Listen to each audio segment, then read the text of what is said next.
大家好啊！臨終更新咗個新武器就係木劍呢，我真係要推薦俾大家。唔准蝦隊友啊！我已經獲得木劍啦，俾大家睇下佢嘅威力。你斬人咁斬死佢，有蝦我隊友。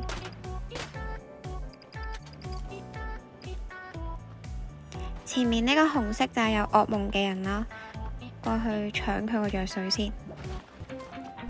我建議針對有噩夢嘅人，佢嚟唔切變噩夢啊！佢就係死嘅時候飲藥水，但係俾我打死咗。但係因為佢用咗啦，所以我搶唔到佢藥水啦。斬菜咁斬啊！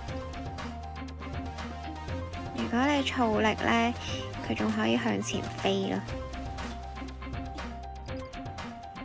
不過係一小段，好似一個飛輪嘅身位。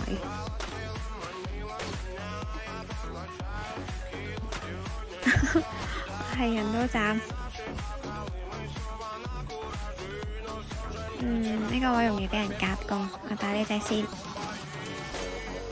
真係慘啊！得返幾粒嘅。哇！有人打我隊友，唔准蝦佢啊！哇！俾佢走咗路。咁我用木劍可以衝前，嚇死佢咧！突然衝過嚟，我隊友俾人打死，要幫佢報仇啊！死啊你！哎呀，好多人用松鼠啊！